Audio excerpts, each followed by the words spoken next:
Annex 1, protection from oil pollution. Nakapokus po ito sa rules for the design and equipment and construction of oil tankers. So, yung rules po na dapat sinusunod natin, tsaka mga equipment na dapat alam natin paano gamitin at i-handle para ma-prevent yung oil pollution. Sa Annex 1 din po, meron pong tinatawag na special areas ng MARPOL, Annex 1. Ano po ba yung special areas na under ng MARPOL Annex ng special areas under MARPOL Annex 1? So, pag sinabi pong special areas, siya po yung mga nire-recognize ng oceanographical and ecological condition, the particular character of the sea traffic, para ma-prevent po yung pollution by oil compulsory. Sa Annex 1 po, ang tinatawag po natin ng mga special areas is yung the Mediterranean Sea, the Baltic Sea, the Black Sea, the Red Sea, the Gulf of Aden, the Antarctic area, the Northwest European waters, including the North Sea and its approaches, the Irish Sea and its approaches, the Celtic Sea, and the English Channel and its approaches, and part of the Northeast Atlantic immediately to the west of Ireland, and the Oman area of the Arabian Sea, southern South African waters. Yun po yung mga special area ng Annex 1. So, sa Annex 1 po, may mga facilities na have underground or above ground storage tanks na kailangan is remains to prevention para mag-reduce ng risk of a spill, as oil spill of any size can be harmful. Some common prevention strategies include regular inspection of any vessel, tanks or transfer operation. So ito po yung mga inspection kailangan natin inspeksyonin po yung mga facilities, yung mga tanker na mga oil, mga vessel para po ma-reduce natin yung risk ng of spill. Tsaka of any vessel, kahit ano pong vessel yan, sir.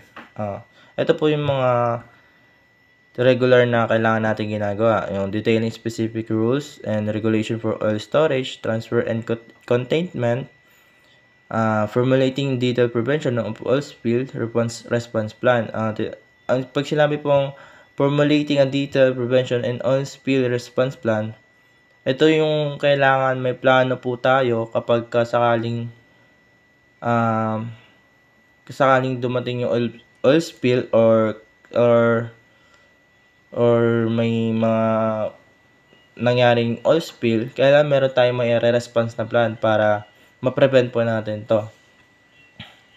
Tapos meron po tayong regular training, importante po yan, and education for workers. Kailangan po ng regular training para din alam ng mga crew or ng mga crew members ng isang vessel kung paano gagamitin o paano yung tamang gawin para ma-prevent yung oil pollution. Having the right clean-up equipment on hand in the event of spill. Yan, yun lang po ang mga kailangan nating gawin para ma-prevent yung oil spill tsaka oil pollution. Tapos, sa Annex 1 po, meron tayong mga equipment po na tutulad po ng the oily water separator. Yan, mga ganyan po. Tapos, yan. Lahat po ng ships is merong water separator, pero meron po mga kailangan. May mga sinusunod pa rin. The oil water separator must pass through the minimum discharge limit of 15 ppm. Yan, kailangan po 15 ppm lang yung limit ng discharge para sa mga oil water separator. Tapos meron din pong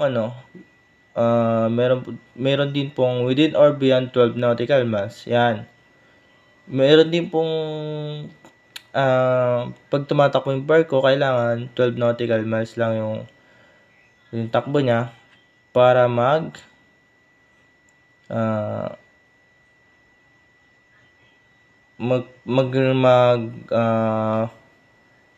pass yung oil separator yan.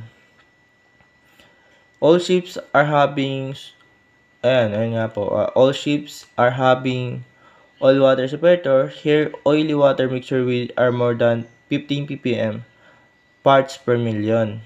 Ayun po yung ppm, no? Parts per million.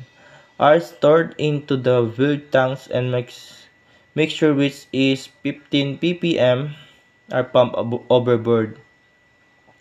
In the special areas, even water less than 15 ppm cannot be discharged more than 15 nautical miles from land. So, sinasabi po dito na more than 15 nautical miles from land, hindi po tayo pwede mag-discharge ng mga mixture na mga bilge tanks mixture overboard. Yan.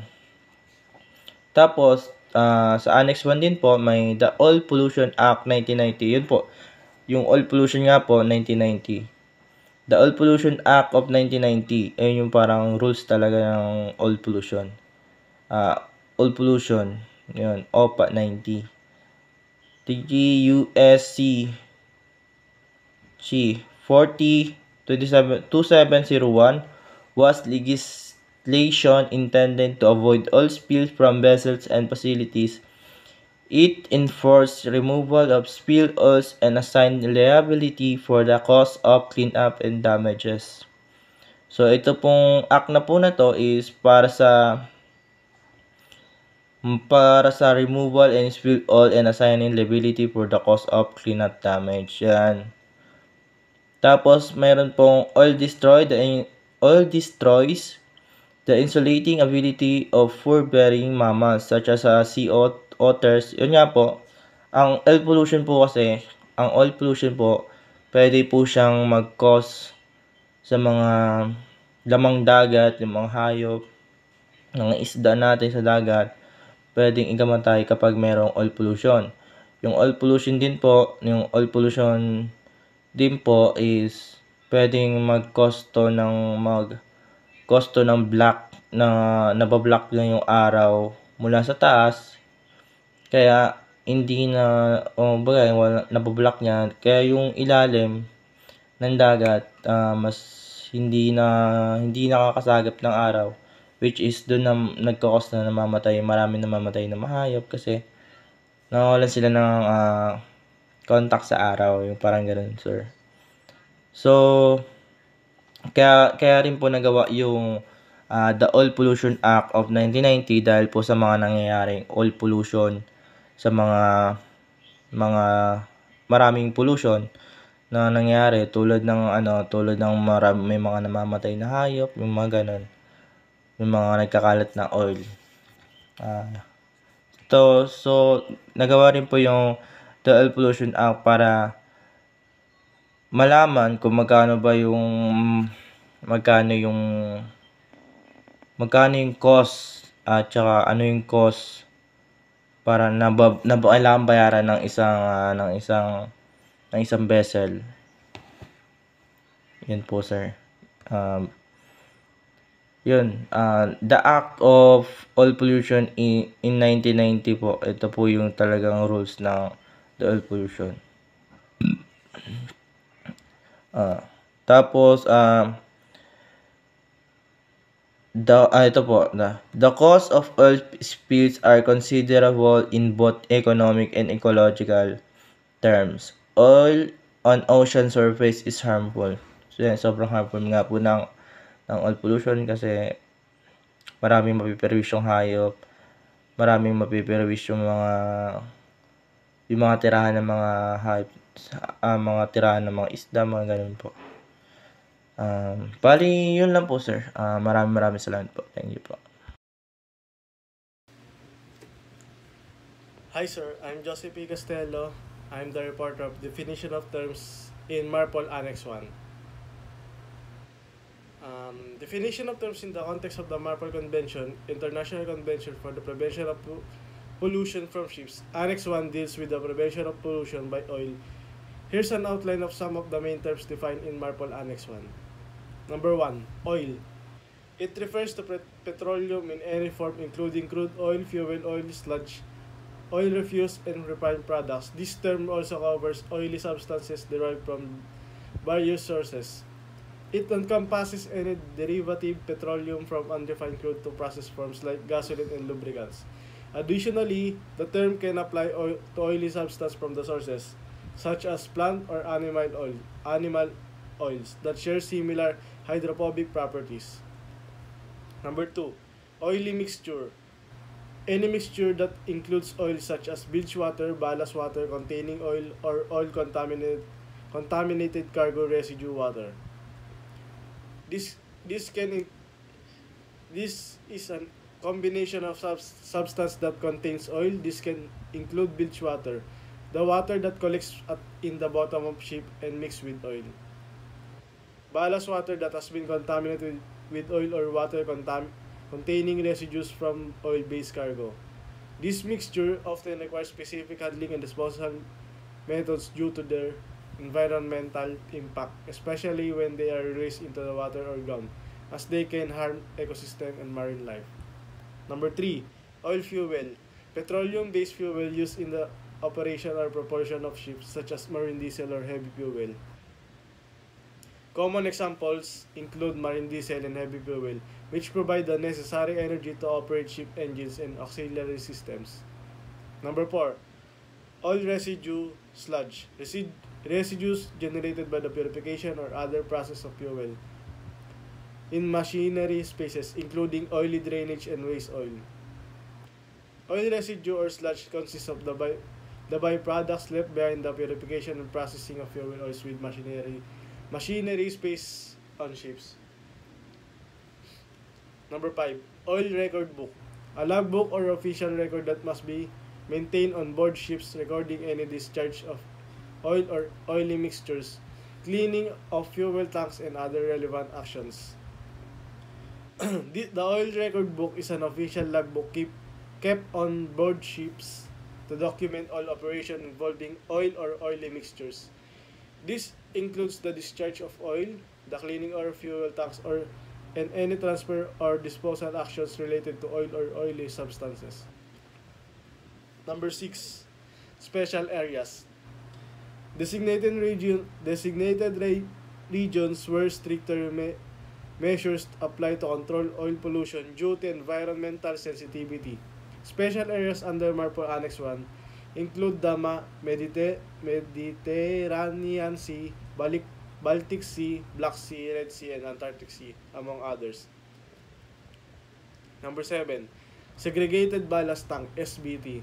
Tanks on a vessel used specifically for ballast water that do not carry oil. SBTs are designed to reduce the risk of oil pollution, especially in tankers. SBT is an designated tank on a vessel, particularly on tankers, reserved exclusively for holding ballast water and never used for carrying oil. SBTs play a critical role in reducing the risk of oil pollution, as they prevent the contamination of ballast water with oil residues, which can occur when shared tanks are used. By keeping ballast water and oil completely separate, SBTs help safeguard marine environments from accidental oil discharge, aligning with international regulations aimed at minimizing pollution from shipping activities. 8. Instantaneous rate or discharge of oil content. A specific calculation that measures the rate at which oil content is discharged over time, expressed in liters per nautical mile. 9. Reception facilities. Facilities at ports where ships can discharge oily waste safely, ensuring they don't release them into the ocean. Reception facilities are specialized infrastructure located at ports designed to safely receive and manage oil waste from ships, such as bilge water, sludge, and other contaminated materials. These facilities provide an essential service by ensuring that ships can dispose of their oily waste in environmentally responsible manner, preventing the harmful discharge of pollutants into the ocean. Number 10. Excuse me po. Oil Discharge Monitoring Equipment, ODME. Equipment required on board to monitor and control the discharge of oily mixtures, especially in tankers. Oil Discharge Monitoring Equipment, or ODME, is a crucial onboard system, primarily found on tankers, designed to monitor and control the discharge of oily mixtures into the sea. This equipment continuously measures the oil content in the discharge water, ensuring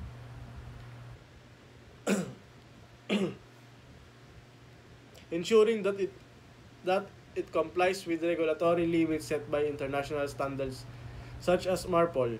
The ODME helps prevent illegal discharge by providing real-time data and alarms if oil contents exceed allowable thresholds, thus playing a vital role in protecting marine environments from pollution and ensuring that ships operate within legal frameworks.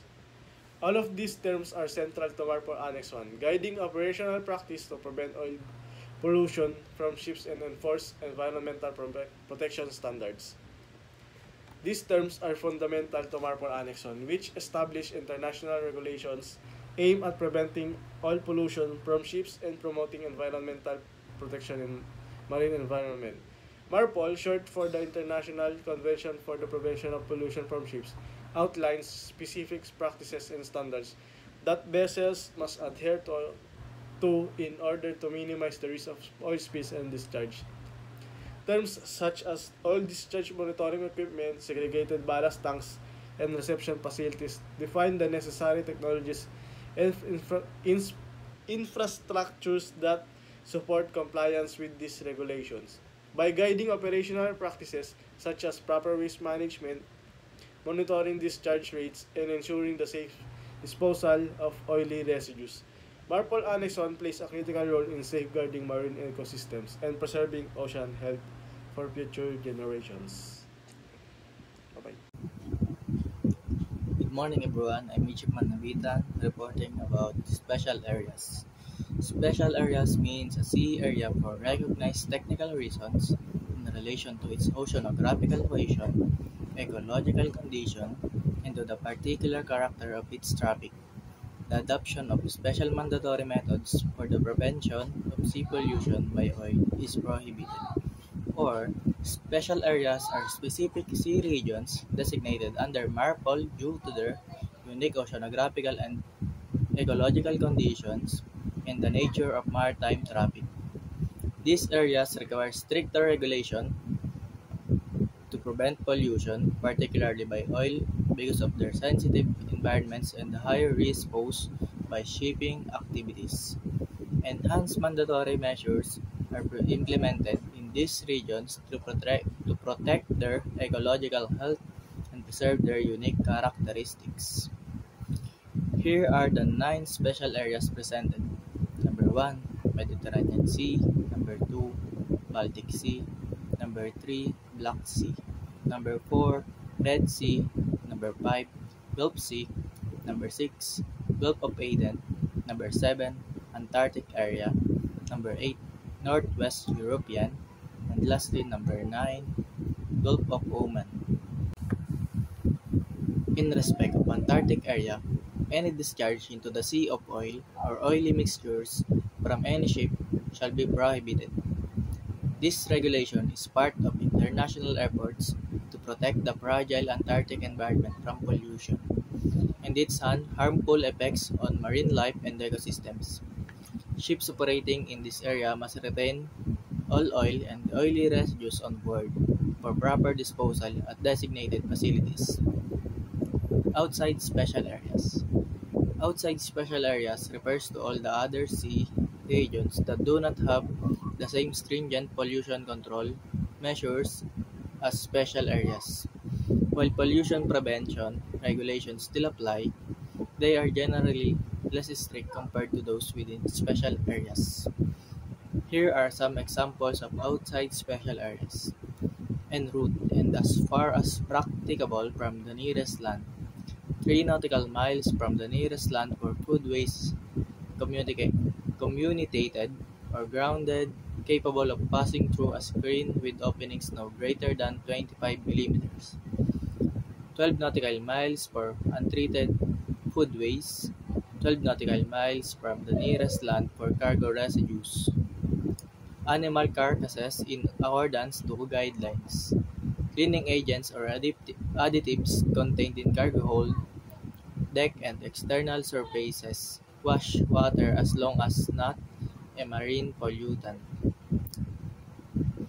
Inside special areas. Inside special areas are specific sea regions that require stricter pollution control measures due to their unique oceanographic and ecological conditions, as well as their sea traffic. These areas are designated under various annexes of MARPOL to protect them from pollution by oil, noxious liquid, substances, sewage, garbage, and air emissions. Here are some examples of inside special areas. Ship is en route not less than 12 nautical miles from the nearest land or the nearest ice shelf. Foodways shall be comminuted or ground 25 millimeters. Shall not contain any other types of garbage, avian products, poultry, and poultry parts. No sterilized shall not be dumped in the Antarctic. Discharge of cargo residues that cannot be recovered using commonly available methods for unloading. Cargo residues, cleaning agents, or additives contained in hold. Washing water, port to port, is within the special area. No adequate reception facilities in the area. At least 12 nautical miles from the nearest land. That's all. Thank you. Hello everyone, now I'm going to discuss the part of MARPOL Annex 1, the methods for prevention of oil pollution.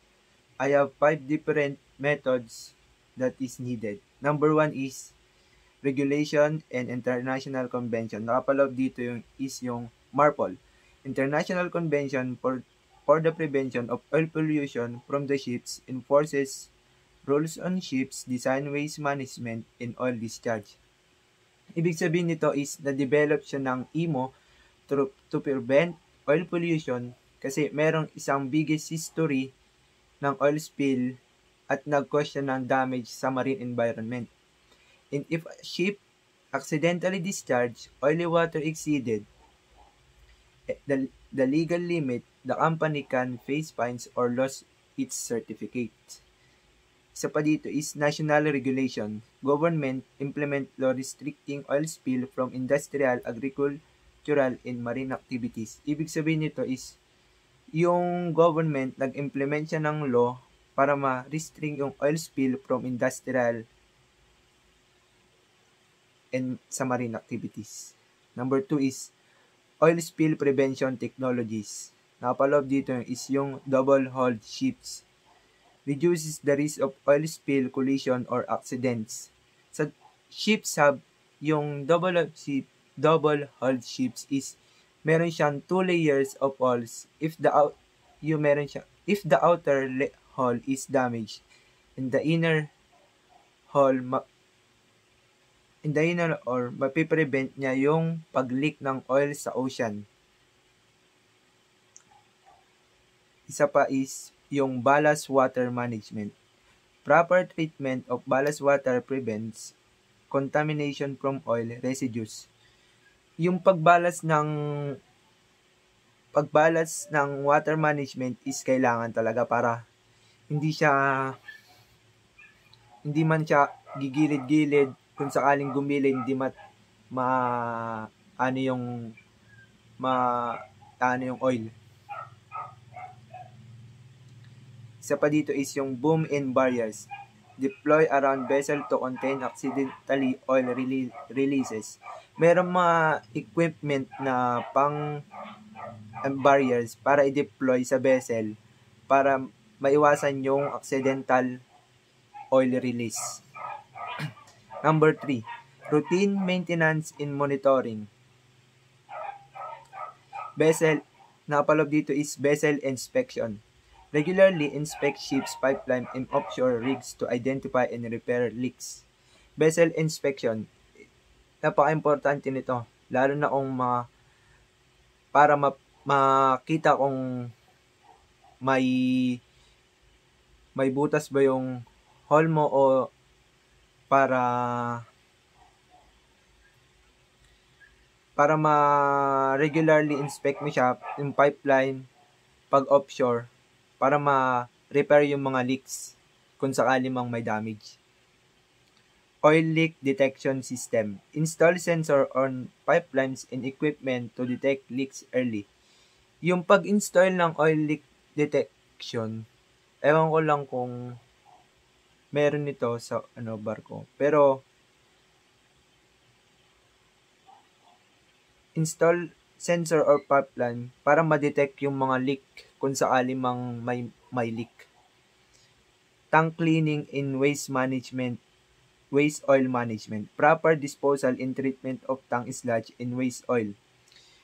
Importante ito. Yung mga waste oil management, kailangan mo siyang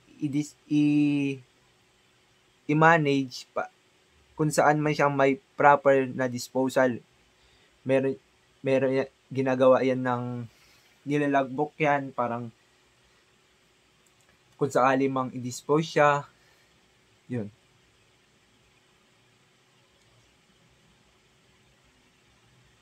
Accident prevention. Number 4, accident prevention and emergencies preparedness.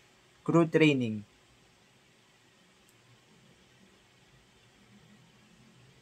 Saan na ako? Crew training. Train crew members in oil handling and emergency response protocol. Crew training, mahalaga ito yung katulad ng mga pagkuha ng marpol, yung mga para maintindihan nila yung mga sakali mang pangyari, mga ganun. Contingency plans. Develop spill response plans and conduct regular drills. Yung paggawa ng plans at saka mga drills, nasa sa inyo na yan. Para ma-prevent yung mga oil spill.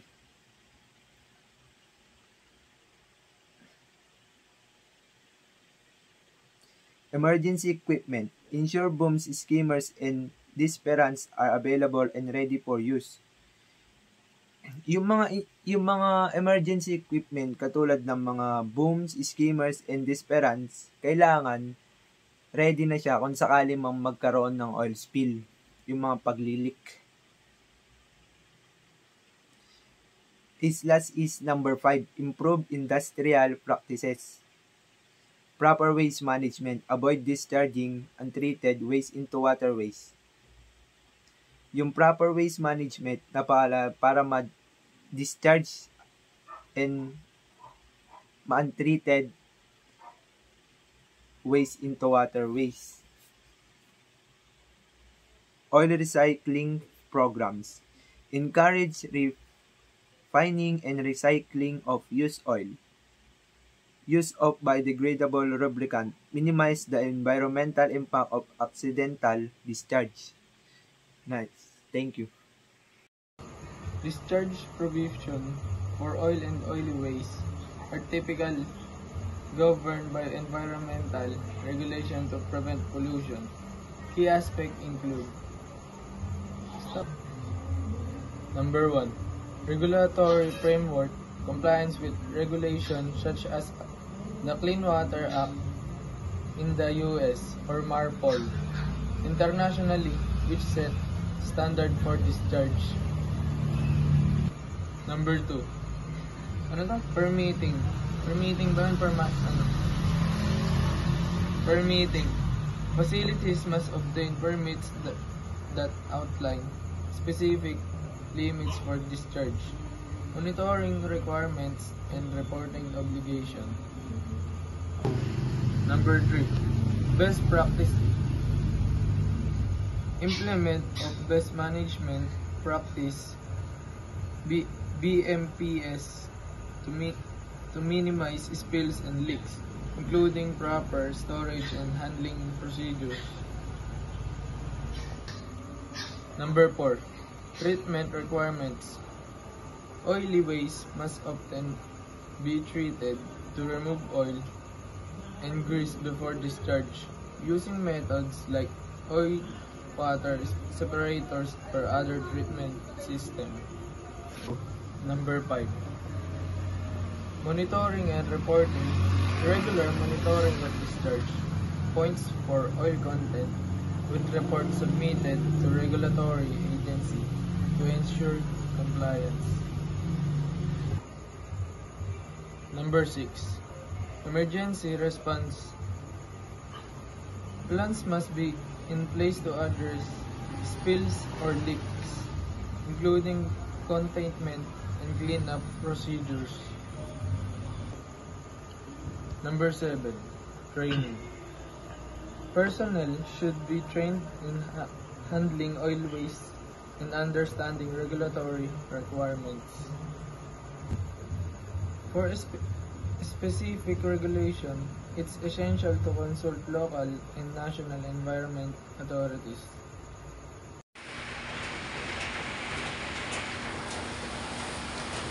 Regulation 37 of MARPOL Annex 1 requires that oil tankers of 150 gross tonnage and above and all ships of 400 gross tonnage and above must carry an approved shipboard oil pollution emergency plan.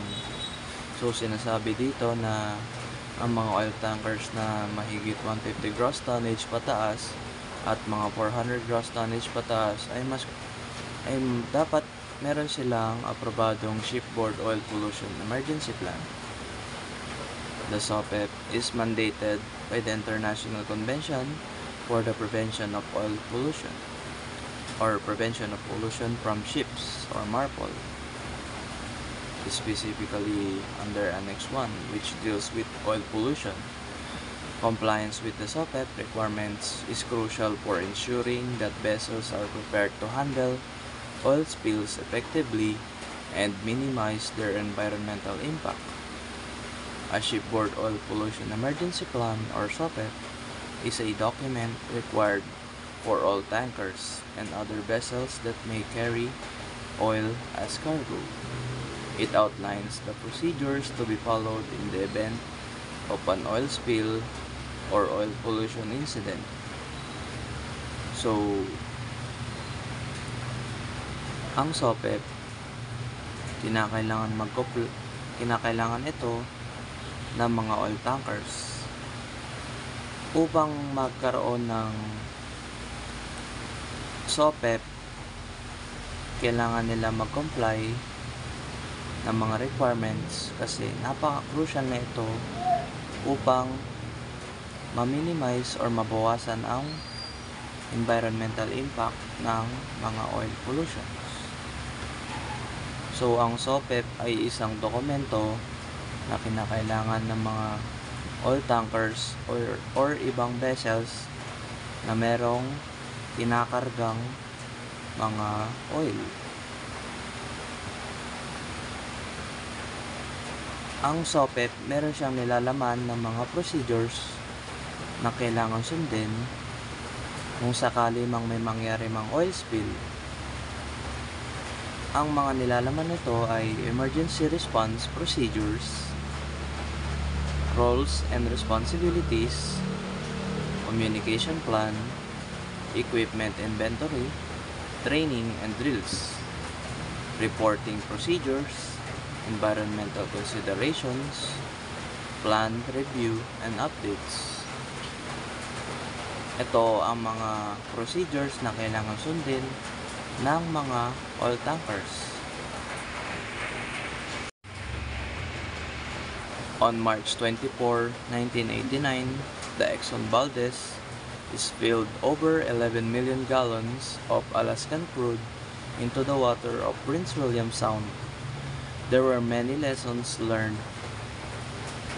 The aftermath of the Valdez oil spill. Two of the most obvious were the United States lacked adequate resources, particularly federal funds, to respond to spills, and the scope of damages compensable under federal law to those impacted by a spill was fairly narrow. Although the environmental damage and massive cleanup efforts were the most visible effects of this casualty, one of the most important outcomes was the enactment of the Oil Pollution Act of 1990, which addressed both these deficiencies. So noong March 24, 1989, ang Exxon Valdez ay nagkaroon ng insidente. Nagka-oil spill, nagkaroon siguro ng problema sa barko, at yun, nagkaroon ng oil spill, may sumabog, at napakagastos netong nangyaring oil spill na ito dahil 11 million gallons of Alaskan crude oil ang natapon, at nahirapan ang United States na maglabas ng pondo dahil napakalaking oil spill ito, at nakulangan talaga sila sa budget upang tugunan itong oil spill na nangyari.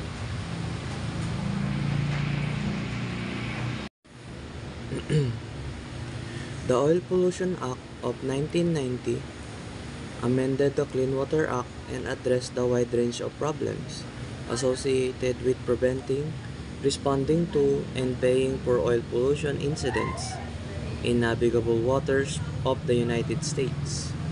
It created a comprehensive prevention, response, liability, and compensation regime to deal with vessel and facility costs oil pollution to U.S. navigable waters. OPA greatly increased federal oversights of maritime oil transportation while providing greater environmental safeguards. So, ang Oil Pollution Act of 1990 ay isang batas na ipinasa upang mas mahusay na pamahalaan ang polusyon ng langis sa mga tubig ng Estados Unidos. Ang layunin nito ay masiguro ng kalinisan at kaligtasan ng mga nabigasyong tubig.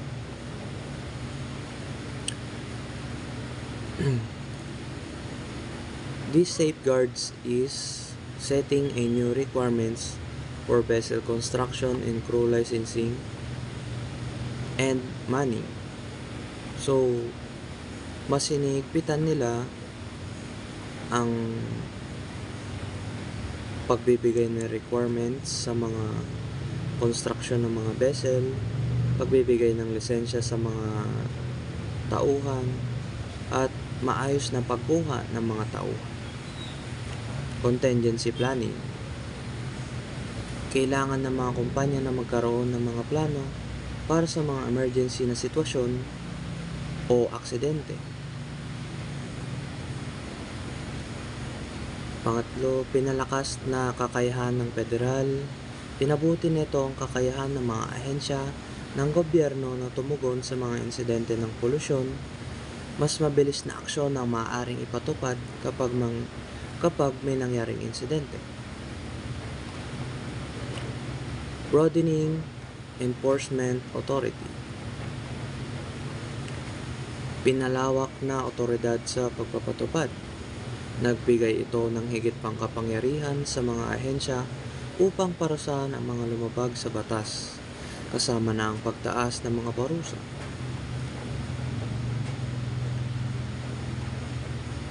Pananaliksik at pag-unlad. Lumikhang mga programa para sa pananaliksik upang makahanap ng mas mabuting paraan para maiwasan at masolusyonan ang polusyon ng langis. And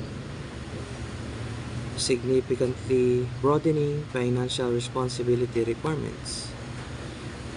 Tumataas ang mga pananagutan ng mga kumpanya pagdating sa mga gastos sa pag-ayos ng pinsalang dulot ng polusyon ng langis. Mas malaki ang kanilang responsibilidad na bayaran ang anumang pinsala. Sa pangkalahatan, ang OPA ay naglalayong protektahan ang kapaligiran at mga anyong tubig mula sa mga masamang epekto ng polusyon ng langis at tiyakin na may sapat na paghahanda at tugon sa mga potensyal na aksidente.